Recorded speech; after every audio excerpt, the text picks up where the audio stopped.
आज मी म्हणजे माझं रुटीन थोडं बिघडलं होतं मागच्या 2-3 दिवसामध्ये, तर उशिरा जाग येत होती. तर आज मी ठरलं होतं की बाबा वेळेवर उठायचं परत. आज मी उठलो आणि सकाळी खूप म्हणजे भरपूर काम झालं माझं. काम म्हणजे माझा अभ्यास आहे. तर आज मी ठरवलं की 6:30 वाजताच म्हटलं की मी आज मला 2 मिनिटं पण लेट नाही व्हायचं. ठीक आहे. आणि 4 मिनिटं लेट झालो. ठीक आहे. आणि हे कंटिन्यू डोक्यात होतं की आज तर लेट होणारच नाही, म्हणजे प्रायोरिटीज नाही लेट व्हायची. तर मी जे बोलत होतो, काय कंटिन्यू बोलतो की वेळेवर पोहोचायचं, असं बोलत नव्हतं मी. काय बोलत होतो? लेट नाही व्हायचं, लेट नाही व्हायचं, लेट नाही व्हायचं. ठीक आहे. काय बोलत गेलो मी मॅक्झिमम वेळा? Late, late, late. राईट. आणि असं कधीच होत नाही. ट्रॅफिक सकाळी नसतेच समजा, तर येताना एका सिग्नलला एक टँकरवाला यू टर्न मारत होता आणि त्याने मला इंडिकेटरच नाही दिलं. अचानक म्हणजे सिग्नल थांबलेलाच होता. जर त्याने अगोदर इंडिकेटर दिला असतं की मी यू टर्न मारणार आहे, तर मी बाजूने घेतली असती. पण मी त्याच्या मागे गाडी थांबवून ठेवली. त्याने यू टर्न मारूपर्यंत मला एक सिग्नल एक्स्ट्रा लागला. ठीक आहे. त्याच्यानंतर इथे आलो. कधीच असं झालं नाही की या मेन बिल्डिंगचं मी जिथे इकडून कार आतमध्ये आणतो आणि पार्क करतो तिथे गेट बंद आहे असं कधी झालं नाही. आज गेट बंद होतं. उतरलो, गेट ओपन केलं आणि मग आतमध्ये आलो. ठीक आहे. सांगण्याचा मुद्दा हा की काय म्हणत गेलो मी? लेट नाही व्हायचं. तर तुमची युनिव्हर्स काय ऐकते? लेट. येस ऑर नो हे तुमची युनिव्हर्स ऐकत नाही. आलं लक्षात? सो काय बोलणार आहोत? परवा मी बोरिवलीला माझ्या ताईकडे गेलो होतो, माझ्या आत्याची बहीण, आत्याची मुलगी, माझी आत्ते बहीण. तर तिचं म्हणणं होतं की तिच्या पायाला थोडासा काहीतरी आजार झाला, म्हणजे त्याच्यावर ट्रीटमेंट चालू होती आणि सगळं म्हणजे शी इज हॅपी, म्हणजे आता की सगळ्यात छान झालं. दोघी मुली बाहेर देशामध्ये स्थायिक झाल्या. खूप छान एज्युकेशन झालं त्यांचं. मुलगा इंजिनिअरिंग करून जॉब करतोय. आणि लास्टला म्हणली की पण मला हे दुःख देवाने द्यायला नव्हतं पाहिजे. सगळं सुंदर चालू आहे, सगळं सुंदर चालू आहे, सगळं सुंदर चालू आहे, आणि शेवटी काय? तक्रार आहे. मग मी तिला पण तेच सांगितलं की आपण त्याच मोडमध्ये नाही राहायचं. राईट. तशी माझ्यापेक्षा खूप मोठी आहे ती, पण माझा मास्तर जागा झाला मग. तर ऍक्च्युली आपण जी गोष्ट म्हणतो ती गोष्ट होते, याच्यावर माझा फार विश्वास आहे. राईट. ठीक आहे. काल एक बॅचची स्टुडंट आली होती. 2 वर्षापासून अभ्यास करते. मेन्स दिलेली आहे. 2 मेन्स झालेल्या आहेत कंबाईनच्या. आणि म्हणाली की आता लक्षच लागत नाही तेवढं, फोकसच होत नाही तेवढा. मग मी म्हटलं साहजिक आहे, होतं, म्हणजे स्टॅग्नन्सी येते प्रिपरेशन मध्ये आणि मग थोडासा आपण ब्रेक घेऊन परत प्रिपरेशन करायचं असतं.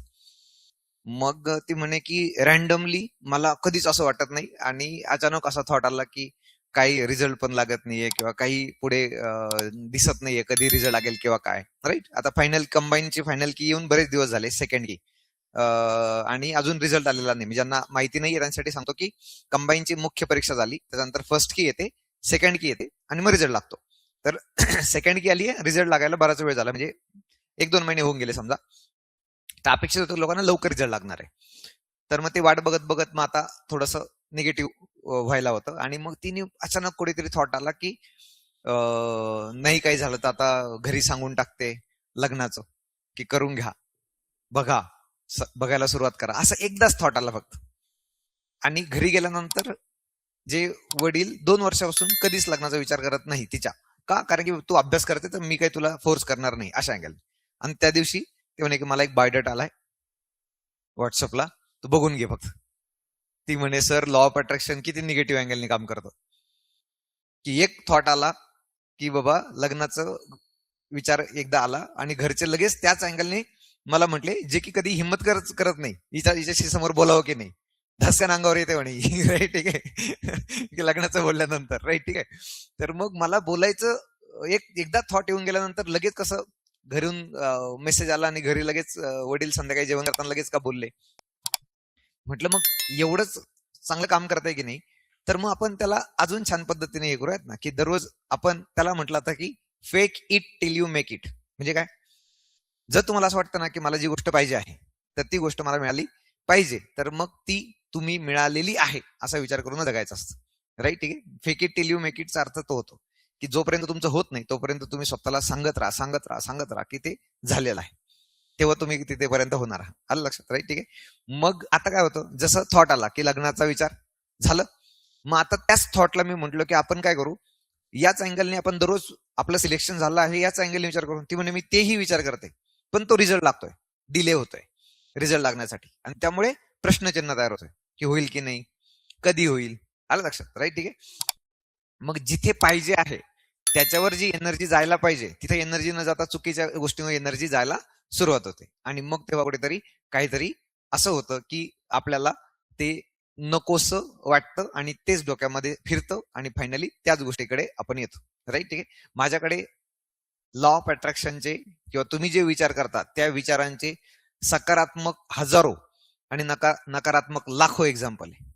हजारो आणि लाखो म्हणतोय मी. रिझन काय, तुमच्या मनाचं किंवा तुमच्या ब्रेनचं जे ट्रेनिंग आहे ते बाय डिफॉल्ट कसं असतं, निगेटिव्ह असतं. कसं असतं, निगेटिव्ह असतं. का, कारण की आपण आपल्या सर्व्हायवल मोडमध्ये असतो काय, राईट? ठीक आहे. तुमच्यापैकी बरेच लोक सिव्हिल इंजिनिअरिंग वाले, मग आता काय नाही झालं तर मग घरून फोन आलाय तलाठीचा पण फॉर्म भरून ठेवतो. बघा, तलाठी पद वाईट नाहीये.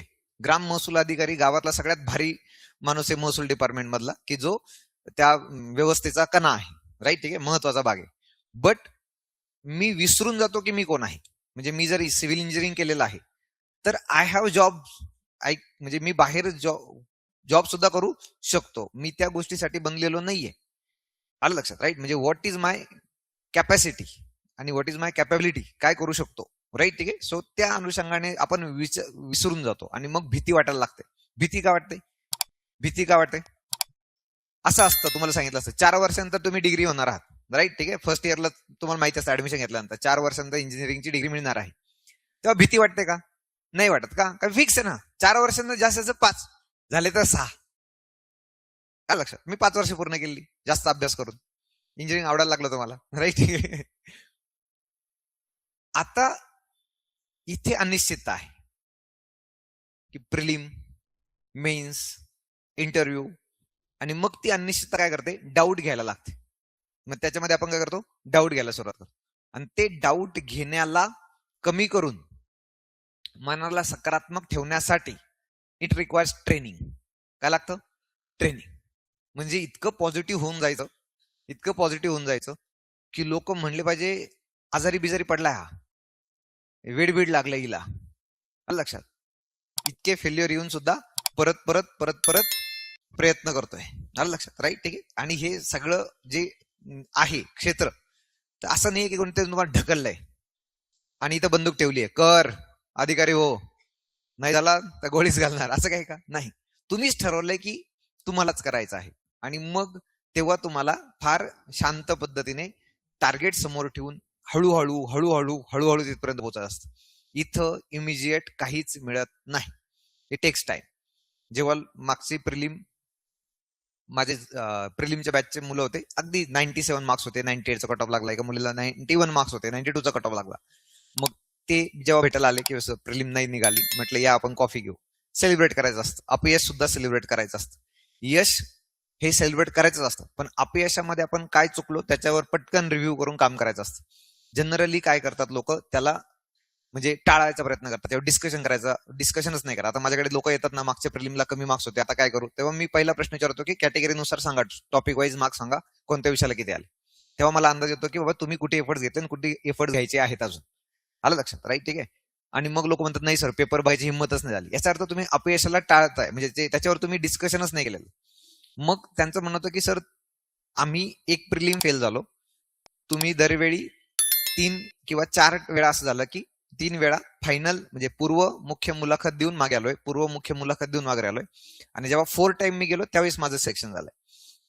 आणि त्यावेळी तुम्ही कन्सिस्टंट कसा होता, आणि त्यावेळी उत्तर एकच होतं की हे कोणी ठरवलंय करायचं, आपण ठरवलंय. मग त्याच्यामध्ये फक्त इम्प्रुव्हमेंट करायची, राईट? ठीक आहे. म्हणजे सेम गोष्टीला स्टॅग्नंट व्हायचं नाही, अडकून पडायचं नाही. असं होऊ शकतं की 2 दिवस नाही होते अभ्यास, it is totally fine, break घ्या, दुसरं काहीतरी वाचा, पुस्तक वाचा, रॅन्डम गोष्टी हे करा. फक्त मी घाबरतो त्या गोष्टीला की तुम्ही स्क्रीन टाइम अवॉइड करा. म्हणजे जर तुम्ही म्हणणार नाही सर युट्यूबवर किती सारा कंटेंट आहे, एज्युकेशनल आहे, युट्यूबवर किती % मध्ये कंटेंट एज्युकेशनल आहे माहिती तुम्हाला? Guess, any guess? हा 2, 5, 10 हा 3%, राईट, नियर अबाउट 3%, राईट. ठीक आहे. नियर अबाउट 70% युट्यूबवरचा कंटेंट हा एज्युकेशनल आहे. किती? मग आत्ता लक्षात की माझ्या फीडमध्ये काय चाललंय? जेनजीचा प्रोटेस्ट अजून निघून जात नाहीये. अजूनही फीडमध्ये जेनजीचा प्रोटेस्ट येतोय. आलं लक्षात, राईट. ठीक आहे. याचा अर्थ तुम्ही त्याच गोष्टी डिमांड करत आहात, राईट. ठीक आहे. हे जे अल्गोरिदम आहे तो अल्गोरिदम तसाच आहे. Like attract like. अल्गोरिदम पण कशावर काम करतो?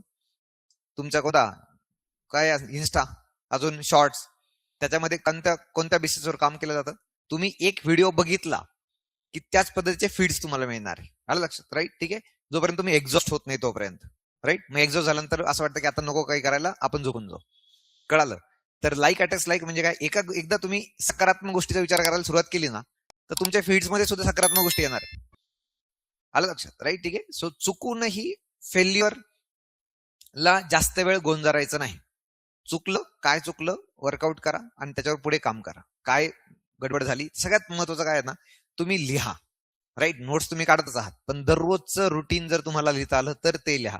Otherwise me law of attraction मध्ये 369 किंवा 5x55 याचे व्हिडिओ बनवलेले आहेत. तुम्हाला युट्यूबवर नंतर नक्की बघा, त्याची सिरीज आहे. मला आता तेवढा वेळ नाहीये की मी ते रेग्युलर युट्यूबवर घ्यावं. आता मला खूप सारे लोक विचारताय किंवा कमेंट करताय की सर तुम्ही या दररोज, तर इतकं पॉसिबल नाही होते कारण की माझ्या काही प्रिपरेशन चालू आहे पुढचे.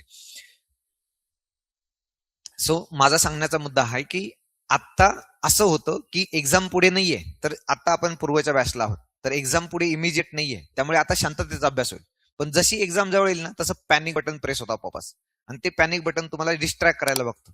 आणि या व्यवस्थेमध्ये डिस्ट्रॅक्शन खूप सारे आहेत. आता काल एक मेन्सचा मुलगा आला होता कंबाईनचा, तो म्हणला की मेन्सच्या अगोदर माझ्या रूम पार्टनर बरोबर इतकं भांडण झालं आणि मग मी मेन्स 7 दिवस डिस्टर्ब होतो आणि माझा अभ्यासच नाही झाला. मी म्हटलं नुकसान कोणाचं झालं, राईट. म्हणजे ते भांडण झालं म्हणून तुम्ही आता सांगायला झालं तुम्हाला, राईट ना. सहानुभूती कशातून मिळवताय तुम्ही? की भांडण झालं. पण तुम्हाला अधिकारी झाल्यानंतर जर उद्या तीच गोष्ट उद्या करायची आहे की तुमच्या सहकार्याबरोबर जर भांडण झालं तर तुम्ही दिवसभर तुमचा किंवा 7 दिवसाचं ऑफिसचं काम करणं बंद करणार आहे का? नाही. मग अधिकारी होण्याच्या फेज मधल्या ह्या सगळ्या गोष्टी तुम्हाला अनुभव देतात, राईट. तुमच्यापैकी बरेच लोक हे घर सोडून येऊन प्रिपरेशन करतात. ते त्यावेळी तेच आहे, तुम्ही कम्फर्ट झोन सोडलेला आहे. तुम्ही 24 तास तुमचे आहेत. तुम्ही डिसिजन घ्यायचंय. डिसिजन घेताना कायम तुम्ही अधिकारी झालेला आहात. आता मी अधिकारी आहे आणि मी ह्या परिस्थितीला कसं रिॲक्ट करायचं आहे की रिस्पॉन्ड करायचं आहे, त्याच्यावरून ठरणार आहे की तुम्ही किती मॅच्युअर झालेला आहात किंवा हा अभ्यास तुम्हाला किती प्रगल्भ बनवतो आहे. हा अभ्यास कधीच नुकसान करत नाही याची गॅरंटी, राईट. ठीक आहे. म्हणजे एक तर तुम्ही छान अभ्यास करून अधिकारी व्हाल, 100% सुंदर आहे. पण नाही झाला तर त्याचा उपयोग करून तुम्ही भविष्यामध्ये तुम्ही ज्या कोणत्या क्षेत्रात जाल तिथे छानपैकी काम कराल याची गॅरंटी. परंतु मेक शुअर की त्यातून तुम्ही नवीन काहीतरी शिकत आहात दररोज. असं नाही की डेली येतोय काहीतरी कव्हर करतोय जातोय, नाही. तुम्हाला पण जाणवलं पाहिजे की मागच्या 2 दिवसामध्ये, 2 महिन्यामध्ये, 2 वर्षामध्ये मी काय होतो आणि मी काय झालं. मला माहिती आहे की मी स्पर्धा परीक्षेमुळे माझा कॉन्फिडन्स जे मी कॅरी करतो किंवा ज्या गोष्टी मी बोलतो, म्हणजे मी सांगतो की मी ग्रॅज्युएशन पर्यंत स्टेजवर एकदा चालू होतो आणि तेव्हाही पाय थरथर कापले. मला आठवतं 10वीला असताना. त्याच्यानंतर स्टेजवर कधी चालू आणि त्यानंतर मग हे जे टीचिंग फील्डमध्ये आलो तेव्हा मला असं वाटलं की बाबा ह्या गोष्टी मला जमतायत चांगल्या. मुद्दा सांगण्याचा आहे की या पुढच्या पूर्ण प्रिपरेशनच्या फेजमध्ये तुम्हाला काय पाहिजे आहे ते क्लिअर करा. आहे का क्लिअर? आहे क्लिअर काय पाहिजे? असं आहे का काहीतरी एक पोस्ट पाहिजे सर, असं कोणाचं आहे? एक पोस्ट पाहिजे सर कोणत्या तरी, असं नसायला पाहिजे, राईट. ठीक आहे. कोणती पोस्ट पाहिजे ती क्लिअर करा. आता एका औरंगाबादवरून एका मुलाचा, संभाजीनगरवरून एका मुलाचा फोन आला. म्हणला सर डेप्युटी कलेक्टरच्या जागाच कमी झाल्या आता, 6:40, 40:60. तुम्ही वाचला असेल ना, त्या अगोदर प्रमोशन थ्रू कमी भरले जायचे, आता जास्त भरले जाणार आहे. मग म्हणलं एमपीसी करून काय फायदा? म्हणलं राजा अभ्यासाला तर सुरुवात कर, काय पाहिजे त्या गोष्टीकडे फोकस कर आणि हे कर. यू नेव्हर नो की तुला काय माहिती तुझे 40% होणार होतं की 60% होणार होतं. म्हणजे न करण्यासाठीचे कारण इतके शोधतोय आपण, करण्यासाठीचे पण कारण शोधत राहा. कळालं का? राईट. ठीक आहे. So idea what you want ते क्लिअर असायला पाहिजे, पहिला मुद्दा. दुसरा, इंटेन्शन प्युअर असायला पाहिजे. इंटेन्शन म्हणजे काय? तुम्ही ही सर्व्हिस जॉईन करण्याचं रिझन काय आहे आणि ते प्युअर असायला पाहिजे. आलं लक्षात? राईट. ठीक आहे. मागच्या आपल्या कंबाईनच्या बॅचचा एक स्टुडंट होता, तो म्हणला सर घरी भांडणं झाले होते आणि मग मी पोलीस स्टेशनला गेलो आणि मग तिथे असं झालं की मला चांगली ट्रीटमेंट नाही मिळाली आणि तेव्हाच ठरवलं की आता पीएसआयच होऊन दाखवतो यांना, राईट, ठीक आहे. हे इंटेन्शन असं नको की बदला घ्यायचा अँगल नाही, इंटेन्शन प्युअर असायला पाहिजे. तुम्ही पब्लिक सर्व्हिस मध्ये येत आहात, आलं लक्षात. आणि इंटेन्शन प्युअर आणि स्ट्रॉंग इमोशन असायला पाहिजे. इमोशन माहिती सगळ्यांना, राईट. स्ट्रॉंग इमोशन कशाला म्हणतो आपण? देवासमोर उभं राहतो हात जोडून, किती छान वाटतं यार, एवढं काम करून दे, एवढी प्रिलिम निघून दे, बाकी मेन्स मी काढून घेते, हे की नाही, राईट, ठीक आहे. त्या इमोशन्स किती स्ट्रॉंग असतात, कळतंय की नाही, राईट, ठीक आहे. सो त्या इमोशन्स कायम कॅरी करायच्या आहेत. आणि never never never doubt on your efforts. कधीच तुमच्या एफर्ट्सवर डाऊट घ्यायचा नाही, राईट. बिकॉज कारण की तुम्ही ज्या गोष्टीवर दिवसभर काम करताय आणि रात्री झोपताना जर मनामध्ये प्रश्न आला की काय होईल, आज दिवसभर अभ्यास केलाय परंतु होईल की नाही सिलेक्शन मला माहित नाही, तर त्यावेळी तुम्ही घेतलेले सगळे एफर्ट्स निघून जात आहे. तर मेक शुअर की तुम्ही काळजी घ्या. या प्रिपरेशनच्या फेजमध्ये ह्या सगळ्या गोष्टी लय महत्वाच्या आहेत. अभ्यास पूर्ण एक वेगळा आहे आणि तुमचा माइंडसेट फार वेगळा असायला पाहिजे. जसं यावेळी IPL बघितलं का तुम्ही? RCB जिंकली का? राईट. RCB किती वर्ष जिंकली नाही? 18 वर्ष, म्हणजे 17 वर्ष जिंकली नाही, 18 जिंकला. आणि 19 जिंकायला वेळ लागला, म्हणजे त्याच्या पुढचा सेकंड जिंकायला वेळ लागला त्यांना नाही का? कारण की तो माइंडसेट बनला. आणि तो जो कॅप्टन आहे तो म्हटला होता की we are not here to defend the title, we are here to attack the title.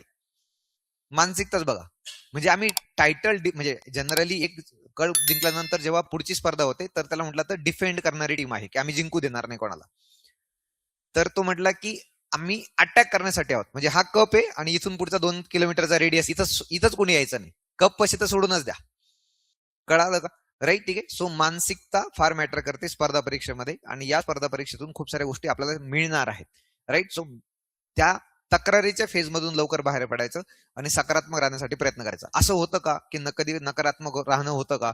Negative विचारात येतात ना, कळत न कळत. आता मी जे बोलत होतो सकाळी ऑफिस लेक्चरला यायच्या अगोदर की लेट व्हायचं नाही, हा काय होता? निगेटिव्ह विचारच होता. पण मी जे बोलत होतो तर ते मला कळत पण नव्हतं. पण जेव्हा मी गेट ओपन केलं खाली, म्हणजे ते इतकं मनामध्ये होतं लेट व्हायचं नाही, मी जेव्हा गेट ओपन केलं, त्या गेट ओपन करताना माझा थॉट आला की अरे मी काय बोललो आणि मी बरोबर 2 मिनिटांनी लेट झालो. आलं लक्षात? मी जर म्हटलं असतं की वेळेवर पोहोचायचं, मिनिंग एकच आहे दोघांचा, राईट. परंतु तुमच्या युनिव्हर्सला काय पोहोचतंय? लेट हा शब्द पोहोचतोय. आलं लक्षात? राईट, ठीक आहे. आणि मग ती भीती, फिअर म्हणलं की ते इमोशन खूप स्ट्रॉंग असतात. फिअरच्या इमोशन सगळ्यात जास्त स्ट्रॉंग असतात, कळालं का? आणि ज्या इमोशन स्ट्रॉंग असतात ती गोष्ट मिळणार आहे तुम्हाला, समजलं का? आणि त्यासाठी ट्रेनिंग लागतं की तुम्हाला तुमच्या इमोशन स्ट्रॉंग ठेवण्यासाठी आणि त्या प्रॉपर रुटीन तुमच्या ट्रॅकवर किंवा तुमच्या टार्गेटवर स्टिक राहण्यासाठी. कळालं का? राईट आहे. सो त्या पद्धतीने करा. खूप साऱ्या गोष्टी आयुष्यामध्ये शिकण्यासारख्या. ही स्पर्धा परीक्षा खूप साऱ्या गोष्टी शिकवून जाईल तुम्हाला. तुम्ही नक्की फक्त शिकण्याच्या मोडमध्ये राहा. विद्यार्थी जसे राहा, तक्रार करायची नाहीये, नवीन नवीन गोष्टी शिकायच्यात आणि सेम चुका करायच्या नाही, नवीन चुका करा, काहीच प्रॉब्लेम नाही. मेक ओरिजिनल मिस्टेक्स असा एक इंग्लिशमध्ये वर्ड आहे किंवा म्हण आहे. मेक ओरिजिनल मिस्टेक याचा अर्थ काय? नवीन चुका करा, पण कालची चूक केली होती तीच चूक पुन्हा करायची नाही. आता जर ठरलंय की नाही हे करायचं, काल आता 2400 लोकांची जॉईनिंग होती राज्यसेवेची आणि काल त्यांचा फर्स्ट डे होता. तर काही लोक रविवारी भेटायला आले होते, काही लोकांचा काल रात्री कॉल आला की सर पहिला दिवस झाला आणि वाटलं की तुम्हाला कॉल करावा.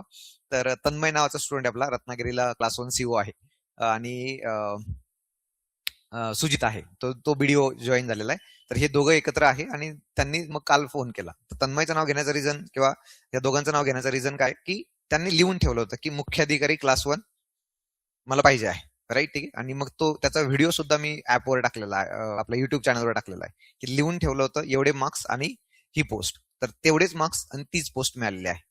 कळालं? आणि हे फक्त मुख्याधिकारीसाठी नाही सांगत आहे मी, अगदी गट क मधले विद्यार्थी सुद्धा. आता एक्साईज डिपार्टमेंटचे PSI, एक्साईज कॉन्स्टेबलची डिपार्टमेंट PSI एक्झाम झाली, त्या एक्झाम मध्ये रँक 2 आलेले आपले स्टुडंट आहेत. त्यांचा परवा फोन आला, त्यांनी म्हटलं की जेवढे लिहून ठेवले होते त्याच्यापेक्षा 2 मार्क कमी आले, परंतु पोस्ट मिळालेली आहे. आलं लक्षात? राईट, ठीक आहे. सांगण्याचा मुद्दा हा की सगळ्या लोकांना मिळेल का? क्लासमधल्या सगळ्या लोकांना मिळेल का? मिळेल ना. क्लासमधले म्हटलं मी, कळालं का? क्लासमध्येच किती लोक आहेत? राईट, 50, 100, 300चा क्लासरूम आहे, 300 मुलं नाही पास होत. आणि एका एक्झाम मध्ये नाही, 2-3 वेगवेगळ्या एक्झाम आहेत आपल्याकडे. कळालं मला काय म्हणायचंय? राईट, सगळ्यांना मिळणार आहे आणि त्यामुळे मला पण मिळणार आहे, हा विश्वास ठेवा. आलं लक्षात, राईट. सगळ्यांना मिळणार आहे. माझे एक मैत्रीण आहे इंजिनिअरिंगची, तर ती तिच्या आई वडिलांना माझ्या घरी घेऊन आली होती.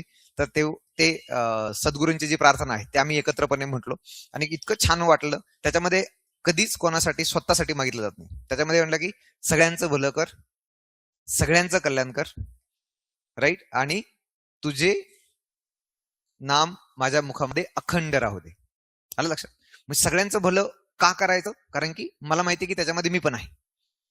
प्रार्थनाच अशी आहे की सगळ्यांसाठी, मग मी म्हणजे माझा नंबर त्याच्यामध्ये असणारच आहे. आलं लक्षात, राईट, ठीक आहे. सो बी पॉझिटिव्ह, छान राहा, सकारात्मक राहा. फक्त आठवण होईल एवढ्यासाठी मुद्दा सांगतोय. आठवण काय करायची? जेव्हा जेव्हा निगेटिव्ह थॉट्स येतील तेव्हा त्याला ब्रेक करायचं, बसून राहायचं नाही त्या थॉट्समध्ये आणि परत एकदा फोकस करायचा आहे आणि त्या इमोशन्स अटॅच करा. आता माझ्याकडे खूप साऱ्या स्टोरीज आहे सांगायला, मी आवडता घेतो. एक स्टुडंट आता कोल्हापूरची, तिने प्रॉपर लिहून ठेवलं होतं की ज्या दिवशी रिझल्ट येईल त्या दिवशी घरी काय वातावरण असेल, घरी सांगितल्यानंतर काय असेल. मग ते हलगी, कोल्हापूरला ते हलगी वाजवतात, तर माझ्या घरी हलगीचं, मी घरी पोहोचते तेव्हा हलगी वाजवणं चालू आहे. हार घेऊन आलेला आहे भाऊ, आई रडत आहे, राईट, वडील बाकीची तयारी करताय, लोक भेटायला येत आहे, तर त्याचं आवरावरी चालू आहे. ह्या इमोशन तिने एवढ्या स्ट्रॉंग बनवून ठेवल्या होत्या की जशी ती म्हटली की मी गाडीत उतरल्यानंतर, म्हणजे गाडीतून उतरल्यानंतर पूर्ण डोळे बंद करून उतरले आणि मला ती गोष्ट बघायची होती की मी काय व्हिज्युअलाइज करून ठेवलं आणि समोर काय घडतंय. आणि सगळं डोळे ओपन केल्यानंतर सगळ्या गोष्टी, 2, 3, 4 हे लोक सगळे आयुष्यात असले पाहिजे रिझल्टच्या वेळी, ते सगळे समोर होते आणि ते त्या गोष्टी करत होते. म्हणजे आई रडतच होती किंवा मुलीचा संघर्ष संपलाय म्हणून. आलं लक्षात, राईट, ठीक आहे. त्या इमोशन्स सगळ्यात छान असतात आणि त्या इमोशन्स तुम्हाला हेल्प करतात. काहीही होईल आणि तुम्ही पास व्हाल. आलं लक्षात, राईट, ठीक आहे. सो मेक शुअर की त्या इमोशन्स फक्त सकारात्मकतेने ठेवायचे, राईट. नकारात्मकतेने इमोशन्स ठेवल्या तर त्या सुद्धा हाई असतात. मी तो ना, भीतीच्या इमोशन्स सुद्धा खूप जास्त स्ट्रॉंग असतात आणि ज्या स्ट्रॉंग इमोशन्स काय करतात, परत एकदा तीच गोष्ट अट्रॅक्ट करतात जी नको आहे. कळालं का? So always focus on what you want आणि consider it you are having it. Consider करा की ते तुमच्याकडे आहे. आलं लक्षात, राईट, ठीक आहे. आणि मग आता बिहेव करायला सुरुवात करा, तसं वागायला, बोलायला, चालायला, राहायला सुरुवात करा की तुम्ही त्या पद्धतीने आहात. आणि मग तुम्हाला कळेल की अननेसेसरी गोष्टींना मी जास्त वेळ देणार नाही.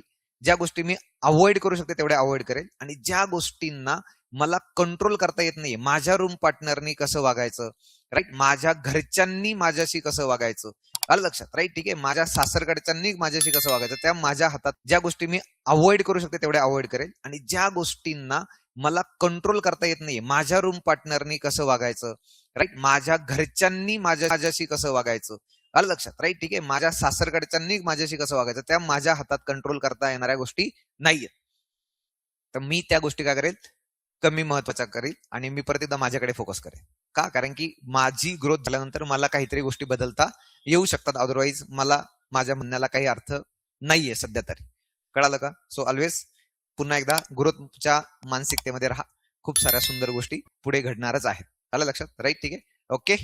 चलो, कीर्तन संपलेलं आहे. थँक्यू.